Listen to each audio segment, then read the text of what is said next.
ಮುಂದುವರೆದ ಭಾಗ. ಸೆಲೆಕ್ಟ್ ಆಗಿದ್ದೇನೆ ಎಂಬ ಮಾತು ಕೇಳಿದ ಕ್ಷಣದಲ್ಲಿ ನಂದಿನಿಯೊಳಗೆ ಒಮ್ಮೆಲೆ ಒಂದು ಉಸಿರು ಬಿಟ್ಟಂತಾಯಿತು.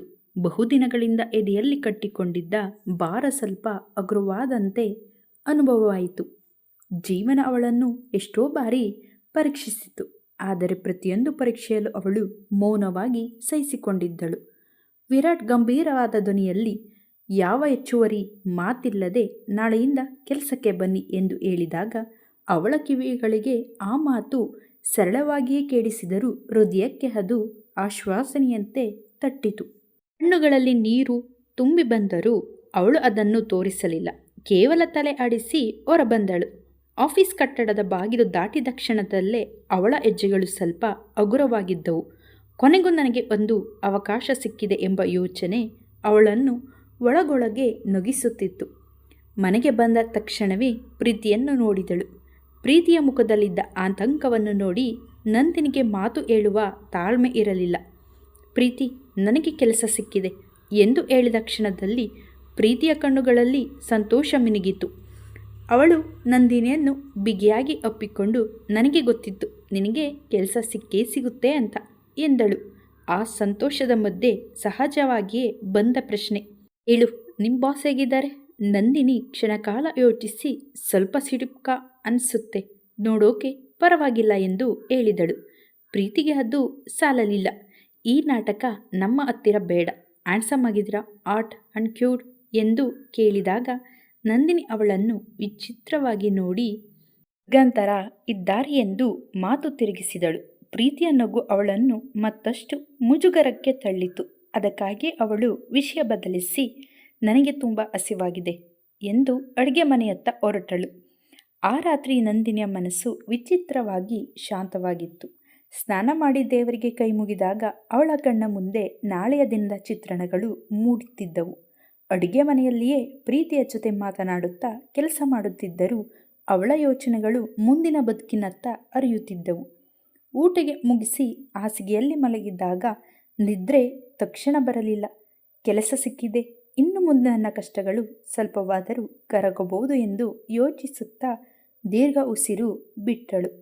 ಆ ಉಸಿರಿನೊಳಗೆ ಭಯವೂ ಇತ್ತು, ನಿರೀಕ್ಷೆಯೂ ಇತ್ತು. ಕಣ್ಣು ಮುಚ್ಚಿದಾಗ ನಾಳೆಯ ದಿನ ಅವಳ ಮುಂದೆ ನಿಂತಂತಾಯಿತು. ಬೆಳಗ್ಗೆ ಅಲಾರಾಂ ಸದ್ದಿಗೆ ಎಚ್ಚರಗೊಂಡು ದೇವರಿಗೆ ಕೈ ಮುಗಿದ ಕ್ಷಣದಲ್ಲಿ ಅವಳ ಮನಸ್ಸು ಸ್ವಲ್ಪ ಧೈರ್ಯಗೊಂಡಿತ್ತು.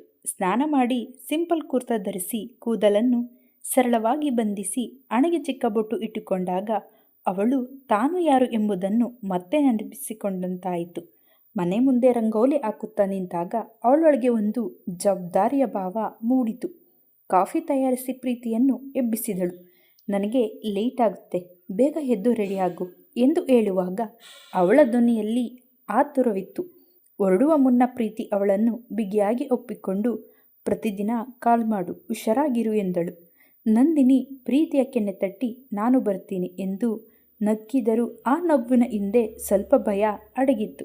ಹೇಳಿದ ವಿಳಾಸಕ್ಕೆ ಬಂದಾಗ ಸಮಯ 10 ನಿಮಿಷ ಮೀರಿತ್ತು.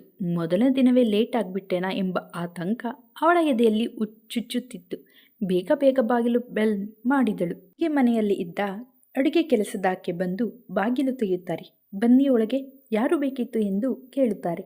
ಅದು ಆಂಟಿ, ನಾನು ಹೊಸದಾಗಿ ಕೇರ್ ಟೇಕರ್ ಕೆಲಸಕ್ಕೆ ಸೇರಿದ್ದೇನೆ. ವಿರಾಟ್ ಸರ್ ಇಲ್ಲಿಗೆ ಬರಲು ಹೇಳಿದರು ಎಂದು ಹೇಳುತ್ತಾಳೆ. ಓ, ನೀನೇನಮ್ಮ ಹೊಸದಾಗಿ ಕೆಲಸಕ್ಕೆ ಸೇರಿರೋದು? ಗೊತ್ತಾಗಲಿಲ್ಲ, ಬಾ ಒಳಗೆ ಎಂದು ಹೇಳಿ ಸರ್ಗೆ ತಿಳಿಸುತ್ತೇನೆ, ಇಲ್ಲೇ ಕುಳಿತಿರಮ್ಮ ಎಂದು ಹೇಳಿ ಹೋಗುತ್ತಾರೆ. ಅಯ್ಯೋ ದೇವರೇ, ಆಂಟಿ ಹತ್ತಿರ ನೀರು ಕೇಳಿ ಕುಡಿಬೇಕಿತ್ತು, ಬಿಕ್ಕಳಿಕೆ ಬೇರೆ ಬರ್ತಿದೆ ಎಂದು ಸುತ್ತಲೂ ನೋಡುತ್ತಾಳೆ. ಅಡುಗೆ ಕೆಲಸದಾಕೆ ಕಾಣದೆ ಹೋದಾಗ ಅವಳು ಅಡುಗೆ ಮನೆ ಹುಡುಕುತ್ತಾ ಹೊರಟಳು. ಆದರೆ ಅಜಾಗರೂಕತೆಯಿಂದ ಒಂದು ಕೋಣೆಯ ಬಾಗಿಲು ತೆರೆದಳು. ಒಳಗೆ ಕಾಲಿಟ್ಟ ಕ್ಷಣದಲ್ಲೇ ಆ ಕೋಣೆಯ ವೈಭವ ಅವಳ ಗಮನ ಸೆಳೆದಿತ್ತು. ಶ್ವೇತ ಬಣ್ಣದ ವಿಶಾಲ ಕೋಣೆ, ಮಧ್ಯದಲ್ಲಿ ದೊಡ್ಡ ಹಾಸಿಗೆ, ಸೈಡ್ ಲ್ಯಾಂಪ್ಗಳ ಮೃದುವಾದ ಬೆಳಕು, ಗೋಡೆಯ ಮೇಲೆ ಅಳವಡಿಸಿದ ದೊಡ್ಡ ಪೇಂಟಿಂಗ್, ಬಾಲ್ಕನಿಯಿಂದ ಒಳಗೆ ಹರಿಯುತ್ತಿದ್ದ ಬೆಳಕು, ಎಲ್ಲವೂ ಒಂದು ವಿಚಿತ್ರ ಶಾಂತತೆಯನ್ನು ಹರಡಿತು. ಇದು ಅಡುಗೆ ಮನೆಯಲ್ಲ ಎಂದು ಅರಿಯುವಷ್ಟರಲ್ಲಿ ಅವಳು ಒಳಗೆ ಹೋಗಿಬಿಟ್ಟಿದ್ದಳು. ಹಿಂದೆ ತಿರುಗಿದ ಕ್ಷಣದಲ್ಲೇ ವಿರಾಟ್ ಎದುರು ನಿಂತಿದ್ದನು. ನೋಡಿ ಅವಳ ದೇಹ ಒಮ್ಮೆಲೆ ಬಿಗಿಯಾದಂತೆ ಆಯಿತು. ಎದುರಿದ ಅವಳು ಹಿಂದೆ ಸರಿಯುತ್ತಿದ್ದಂತೆ ಕಾಲು ಜಾರಿ ಬೀಳುವ ಸ್ಥಿತಿಗೆ ಬಂದಳು. ಆ ಕ್ಷಣದಲ್ಲಿ ವಿರಾಟ್ ಅವಳ ಕೈ ಹಿಡಿದು ಎಳೆದನು. ಅವಳು ಅವನ ಎದೆಗೆ ತಾಕಿಕೊಂಡಳು. ಕ್ಷಣಕಾಲ ಇಬ್ಬರೂ ಮೌನ. ನಂದಿನಿ ಕಣ್ಣು ತೆರೆದಾಗ ಅವನ ಮುಖ ತುಂಬ ಹತ್ತಿರವಾಗಿ ಕಾಣಿಸಿತು. ಅವಳ ಹೃದಯ ವೇಗವಾಗಿ ಬಡಿಯತೊಡಗಿತು. ತನ್ನನ್ನು ತಾನೇ ಸ್ಥಿರವಾಗಿ ನಿಲ್ಲಿಸಿಕೊಳ್ಳಲು ಅವಳು ಅಂಗಿಯನ್ನು ಬಿಗಿಯಾಗಿ ಹಿಡಿದುಕೊಂಡಳು. ಏನು ಮಾಡ್ತಿದ್ದೀರಾ ಇಲ್ಲಿ ಎಂದು ವಿರಾಟ್ ಗಂಭೀರವಾಗಿ ಕೇಳಿದಾಗ ಅವಳ ಧ್ವನಿ ನಡುಗಿತು. ನನಗೆ ಬಾಯಾರಿಕೆ ಆಯಿತು, ಅದಕ್ಕೆ ಅಡುಗೆ ಮನೆ ಹುಡುಕುತ್ತಿದ್ದೆ, ನಡುಗುವ ಧ್ವನಿಯಲ್ಲಿ ಹೇಳಿದಳು. ವಿರಾಟ್ ಕಣ್ಣುಗಳು ಕಿರಿದಾದವು. ಕೋಪದಿಂದ ಮುಖ ಕೆಂಪಾಗಿತ್ತು. ಏನಿದು ನಿಮಗೆ ಅಡುಗೆ ಮನೆ ಥರ ಕಾಣಿಸ್ತಿದ್ಯಾ ಎಂದು ಕೇಳಿದನು ಗಂಭೀರವಾಗಿ. ಅದು ಸಾರಿ ಸರ್, ಇದು ನಿಮ್ಮ ರೂಮ್ ಎಂದು ನನಗೆ ಗೊತ್ತಿರಲಿಲ್ಲ. ಬಾಯಾರಿಕೆಯ ಕಾರಣ ತಪ್ಪಾಗಿ ಬಂದೆ ಎಂದು ಹೇಳಿ ಕ್ಷಮೆ ಕೇಳಿದಳು. ಅವನ ಕಣ್ಣುಗಳಲ್ಲಿ ಕೋಪ ಮಿನುಗಿತ್ತು. ಇದು ನನ್ನ ಖಾಸಗಿ ಜಾಗ, ನನ್ನ ಅನುಮತಿ ಇಲ್ಲದೆ ಇಲ್ಲಿ ಬರಬೇಡಿ ಎಂದು ಸ್ಪಷ್ಟವಾಗಿ ಹೇಳಿದಾಗ ಅವಳೊಳಗೆ ಅನುಮಾನವೋ ಭಯವೂ ಒಂದೇ ಸಮಯದಲ್ಲಿ ಮೂಡಿದವು.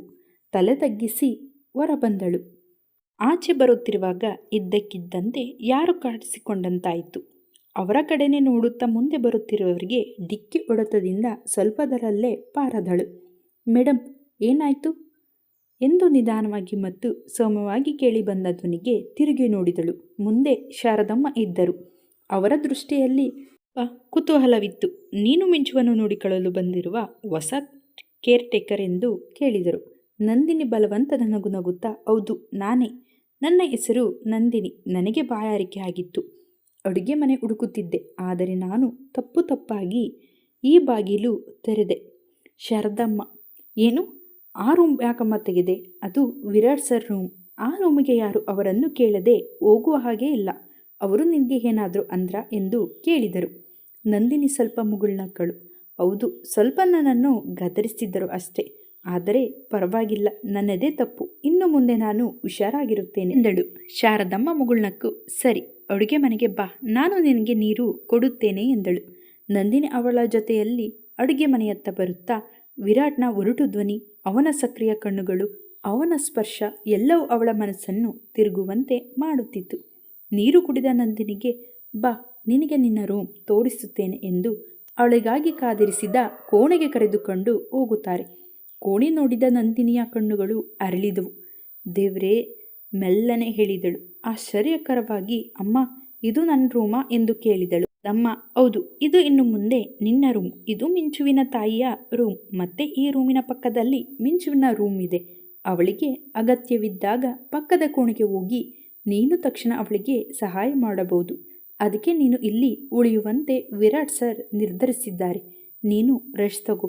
ಏನಾದರೂ ಬೇಕಾದರೆ ನನ್ನನ್ನು ಕರಿ, ನಾನು ಆಚೆ ಇರುತ್ತೇನೆ. ಶಾರದಮ್ಮ ಹೋದ ಮೇಲೆ ನಂದಿನಿ ರೂಮಿನ ಸುತ್ತ ಒಮ್ಮೆ ನೋಡಿದಳು. ಕೋಣೆ ತುಂಬ ಚೆನ್ನಾಗಿತ್ತು. ರೂಮ್ ಎಷ್ಟು ನೋಡಿದರೂ ಸಾಲದು ಎನಿಸಿತು. ಮೊದಲನೇ ದಿನ ತನ್ನ ಕೆಲಸ ಪ್ರಾರಂಭಿಸಿದಳು. ಕೆಲಸವಂತೂ ಸಿಕ್ಕಿದೆ, ಎಷ್ಟೇ ಕಷ್ಟ ಆದರೂ ಪರವಾಗಿಲ್ಲ, ಕೆಲಸ ಮಾಡಲೇಬೇಕು. ಈ ಕೆಲಸ ನಿರೀಕ್ಷೆಗಿಂತ ಹೆಚ್ಚು ಆಸಕ್ತಿದಾಯಕವಾಗಿದೆ.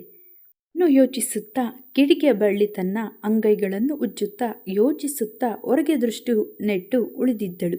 ರೂಮಿನ ಬಾಗಿಲು ತೆಗೆದಿದ್ದರಿಂದ ಯಾರೋ ಬರುತ್ತಿರುವ ಶಬ್ದ ಕೇಳಿಸಿತು. ಹೊರಗೆ ಬಂದ ತಕ್ಷಣ ಪುಟ್ಟ ಪುಟ್ಟ ಹೆಜ್ಜೆಗಳ ಸದ್ದು ಕೇಳಿತು. ನಂದಿನಿ ತಿರುಗಿ ನೋಡಿದಾಗ ಪುಟ್ಟ ಮಗು ನಿಧಾನವಾಗಿ ಬರುತ್ತಿತ್ತು.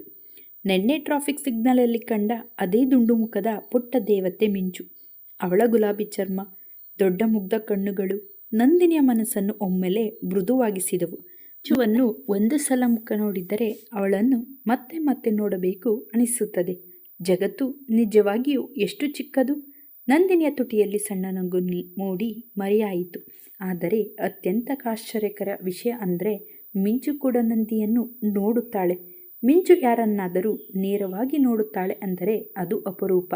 ಆದರೆ ಇಂದು ಅವಳು ತನ್ನ ದೊಡ್ಡ ಕಣ್ಣುಗಳ ಅಗಲಿಸಿ ನಂದಿಯನ್ನು ಕೆಲವು ಸೆಕೆಂಡ್ ಕಾಲ ಅವಳನ್ನು ಮೌನವಾಗಿ ಕುತೂಹಲದಿಂದ ನೋಡುತ್ತಿದ್ದಳು. ಇದೆಲ್ಲವನ್ನು ಒಂದು ಮೂಲೆಯಲ್ಲಿ ನಿಂತಿದ್ದ ವಿರಾಟ್ ನೋಡುತ್ತಿದ್ದ. ನಂದಿನಿ ಬಾಗಿ ಕೈ ಚಾಚಿದಳು. ಮಿಂಚು ಮೌನವಾಗಿ ಅವಳ ಜೊತೆ ಕೈ ಸೇರಿಸಿದಳು. ಆ ಸ್ಪರ್ಶ ನಂದಿನಿಯ ಹೃದಯಕ್ಕೆ ನೇರವಾಗಿ ತಾಕಿತು. ಅವಳು ಮಿಂಚುವನ್ನು ಗಟ್ಟಿಯಾಗಿ ಒಪ್ಪಿಕೊಂಡು ಕೆನ್ನೆಗೆ ಮುತ್ತಿದ್ದಳು. ಆ ಕ್ಷಣ ಮೌನವಾಗಿದ್ದರೂ ಅದು ಮಾತಿಗಿಂತ ಹೆಚ್ಚು ಮಾತನಾಡುತ್ತಿತ್ತು. ಎಲ್ಲವನ್ನು ದೂರದಲ್ಲಿ ನೋಡುತ್ತಾ ನಿಂತಿದ್ದ ವಿರಾಟ್ ತನ್ನ ಯೋಚನೆಯಲ್ಲಿ ಮಗ್ನನಾದ. ಮಿಂಚು ಯಾರಿಗೂ ಇಷ್ಟು ಬೇಗ ಹತ್ತಿರವಾಗುವುದಿಲ್ಲ ಎಂಬುದು ಅವನಿಗೆ ಚೆನ್ನಾಗಿ ಗೊತ್ತು. ಆದರೂ ಈ ಹುಡುಗಿಯ ಮಡಿಲಲ್ಲಿ ಮಿಂಚು ಸುರಕ್ಷಿತವಾಗಿದ್ದಳು. ಅವನ ಮನಸ್ಸಿನಲ್ಲಿ ಒಂದು ಅರ್ಥವಾಗದ ಪ್ರಶ್ನೆ ಹುಟ್ಟಿತು. ಮಿಂಚುವನ್ನು ಅಪ್ಪಿಕೊಂಡು ಅವಳು ಮೆಟ್ಟಿಲು ಇಳಿಯುತ್ತಿರುವಾಗ ಹಿಂದೆಯಿಂದ ಬಂದ ಧ್ವನಿಗೆ ತಿರುಗಿ ನೋಡಿದಳು. ವಿರಾಟ್ ಅವಳಿಂದ ಸ್ವಲ್ಪ ದೂರ ಎರಡೂ ಜೇಬಿಗೆ ಕೈ ಇಟ್ಟುಕೊಂಡು ನಿಂತಿದ್ದ. ಅವನ ಮುಖವು ಅದೇ ಗಂಭೀರತೆಯನ್ನು ತೋರಿಸುತ್ತಿತ್ತು. ಎಲ್ಲಿಗೆ ಹೊರಟಿದ್ದೀರಾ ಎಂದು ಕೇಳಿದನು. ಕಿಡ್ನಾಪ್ ಮಾಡೋಣ ಅಂದುಕೊಂಡೆ, ಮೆಲ್ಲನೆ ಗುಣುಗಿದಳು. ಗಾರ್ಡನ್ಗೆ ಎಂದು ಹೇಳಿದವಳೆ ಅವನ ದೃಷ್ಟಿ ತನ್ನ ಮೇಲೆ ಇದೆ ಎಂಬುದನ್ನು ಗಮನಿಸಿ ಹೊರಗೆ ಕರೆದುಕೊಂಡು ಹೋಗುತ್ತಾಳೆ. ಗಾರ್ಡನ್ನಲ್ಲಿ ಗಿಡ ಮರಗಳು, ಹಕ್ಕಿ ಪಕ್ಷಿಗಳನ್ನು ಎಲ್ಲವನ್ನೂ ತೋರಿಸುತ್ತಿದ್ದಳು. ಹೊಸ ಲೋಕವನ್ನು ಕಂಡಂತೆ ಎಲ್ಲವನ್ನು ಕಣ್ಣರಳಿಸಿ ನೋಡುತ್ತಿದ್ದಳು. ಆ ದೃಶ್ಯವನ್ನು ನೋಡುತ್ತಿದ್ದ ವಿರಾಟ್ನ ಮನಸ್ಸು ನಿಧಾನವಾಗಿ ಕರಗತೊಡಗಿತು. ಈ ಕತೆ ಇಷ್ಟವಾಗಿದ್ದಲ್ಲಿ ನಮ್ಮ ಚಾನಲ್ಗೆ ಲೈಕ್ ಮಾಡಿ, ಸಬ್ಸ್ಕ್ರೈಬ್ ಮಾಡಿ. ಧನ್ಯವಾದಗಳು.